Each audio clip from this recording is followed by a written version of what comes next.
What is poppin', Broncos country? It's your boy Mark here on Marcky Sports. Hope you all having a wonderful day, man. We are 9 days away from the 2025 NFL Draft, and Mike Klis has dropped an article with some information. I think talking a little bit about what the potential strategy for the Denver Broncos can be going into the draft and afterwards as well. Nothing overly surprising, but something that I think is very, very interesting to be able to talk about. So, guys, if it's your first time on the channel, welcome. I always talk about Denver sports, specifically the Broncos, the Avs, and the Nuggets, and of course, a whole bunch of NFL draft content. So subscribe if you're not already, and I appreciate y'all in advance. So you know what, man? Let's just dive right into what the article says. And as you can see here, it says the Broncos draft notes: with so many quality defensive tackles in this year's draft, Denver figures to get one. And then it goes on to talk about really something that's actually really important, because we talk a lot about how the Broncos have Zach Allen and John Franklin Myers that are both in the final year of their contracts. But we cannot forget that Malcolm Roach as well. He's a very integral part of the depth here on this team. And if you look at it, Roach is to be paid a non-guaranteed $2.75 million this year. And John Franklin Myers is going to get $8 million this year, but only one of that is guaranteed. So you can actually move on from JFM right now and save $7 million. And then Zach Allen has a non-guaranteed of $13.25 million left on his deal. None of it at all is guaranteed. Now, he does go on to say Allen would have to be a priority, which I agree. And I think Zach Allen and the Broncos will come to terms on an extension after. But he says the Broncos can't pay all three, which they probably could, really, realistically, if they wanted to. Now, I don't think that they will, and I don't think it's necessarily smart. But I think that they should look at doing something with Malcolm Roach ASAP. And I think that they should also look at doing something with Zach Allen, obviously. John Franklin Myers, he's going to have to kind of suck it up for the season. But it makes me think to myself, looking at this draft, you know, outside of those top three guys, the Broncos have Jordan Jackson, they have Ioma Uwazurike, and they got Matt Henningsen. I don't think any of those guys are really going to make anybody super excited. I mean, Ioma Uwazurike is somebody we always talk about as having crazy potential. Obviously, he missed a season with the whole gambling situation. But generally speaking, he hasn't shown all that much. Matt Henningsen has always been kind of a depth piece that is, you kind of know what you're going to get with somebody like him. And Jordan Jackson is just, well, really, he's not all that good. So the Broncos have had, some pre-draft 30 visits with two defensive tackles. Texas is Vernon Broughton, who I like a lot as a day, maybe even a late day two guy. And Oregon's Jamari Caldwell, who's one of my favorite defensive tackle prospects in this draft.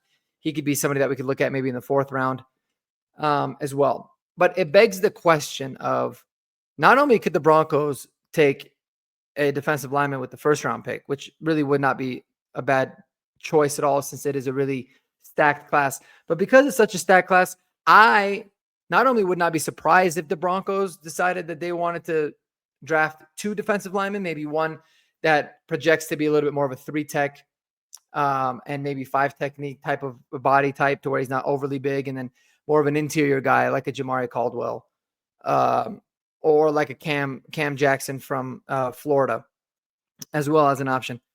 But I could see them going with two in this draft. Just like a lot of people think, oh, the Broncos could end up taking two running backs in this draft. I think it's actually more likely that we end up with two defensive linemen out of this draft class, and then maybe we bring in another running back as an undrafted player, because you can find a lot of diamonds in the rough, and especially because this is a draft class where there's 30 to 35 running backs that have a draftable grade. You figure maybe 5 to 10 of them won't get drafted and will ultimately be UDFAs, and you can end up picking one of them up that way as well, which I think is a very, very big possibility. So it's just really interesting. The defensive line, it was a really good strength for us last year. I thought we were really solid after many years of just not being very good, and especially not on the depth side. You know, having Zach Allen and DJ Jones and JFM was awesome, and then Malcolm Roach was a really nice rotational piece for this team. But it kind of makes me question, was bringing back DJ Jones that smart of a move? Because he's really the only one of these defensive linemen that has any kind of security. He's got $26 million guaranteed over the next 2 seasons. And so we know he's here. did his contract, or will his contract ultimately lead to the demise of Malcolm Roach or JFM or both? And it could. And it's interesting because I think those other guys got a little bit more versatility than somebody like a DJ Jones does. But listen, at the end of the day, given what the market was like and how free agency turned out, I thought DJ Jones was a really good signing. I thought he was somebody that we got at a really good deal and a good discount. And he's obviously very beloved within the locker room. But it's going to be interesting because you've got to think of not just the 2025 season, but moving forward. You don't want to catch yourself in a position next year where you're very desperate for defensive linemen, and then maybe you're overpaying for guys that aren't going to, give you that return on investment, or you're just relying upon it too much in the draft, because there's a lot of question marks across the roster after this year. Whether it's guys that are actually going to be unrestricted free agents, or they're going to have basically no more guaranteed money left in their contracts that we can have some flexibility with. So for me, all of this, even though I've known about all this news, I think what it means to me as a Bronco fan is that the more picks that we can get in this year's draft, the better. I don't really see a situation where the Broncos trade back. I think it's got to be the right. First of all, I don't see a lot of teams looking to move up unless it's for a quarterback. We got to get lucky there. And Sean Payton in his history has never traded back. He's always been somebody that's traded up. Doesn't mean that they can't do that. But a lot of things have to go right for us to be able to acquire more picks. And so, with the 6 draft choices that we have, or actually 7 draft choices that we have, but 3 of them in the 6th round, it's going to be interesting to see how we end up ultimately utilizing it. I think it's going to change a lot of different mock draft scenarios for me when you're talking about 7 round mock drafts. But anyways, I'm a big proponent, guys, of taking 2 defensive linemen, even if you have to do it early, because you can get some super talented players that can have a really big impact for your team right off of the bat, and also have a high ceiling moving into the future. Guys that we talked about on this show a lot is, Derek Harmon, Kenneth Grant. Those are going to be more of your first round guys.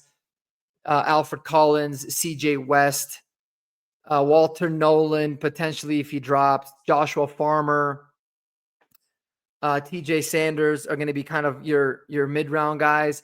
And there's some potential late-round guys that I think are also really good, is like Ty Robinson from Nebraska. You can't forget about Omar Norman Lott. He'll be one of those mid-round guys. It's a stacked group, man.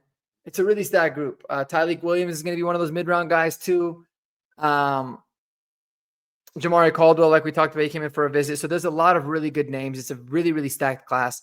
I'd like to be able to take advantage of that as much as we possibly can. But then again, we also have a glaring hole at running back, and then we could also use some more tight end depth and some more wide receiver depth as well. So if I was going to make a bet right now, I would say the Broncos probably end up drafting 1 defensive lineman and not 2, to be able to bring in, a depth tight end, somebody that can be the future, add to the wide receiver room. And then obviously I think we're going to bring in potentially 2 running backs to really revamp that. But you also want to get depth at corner. You also want to get depth at edge rusher, right? You'd also like to look at depth at tackle. There's some guys in those middle rounds that, project to be really good developmental tackles that could eventually take over for somebody like Mike McGlinchey next season, and then in the coming years, Garrett Bowles, etc. Another thing is that there's always veteran D-linemen that can be rotational pieces that can kind of fill in a gap temporarily for, a season or 2, that get cut after the draft, or specifically after roster cuts, after training camp, whether it's because there's a young guy that's really popping off, or they're a salary cut, or whatever it might be. So the Broncos will have a lot more options, I think, with rotational defensive linemen. But I do believe, and I am of the mindset of, get as many of these guys, as much talent as you can on the offensive line, especially with the younger guys. So let me know what y'all think below, man, in the comments. I appreciate you guys tuning in. Don't forget to spend time with those that you love the most, man. And until the next video, y'all take it easy. Go Broncos, baby. And, peace out.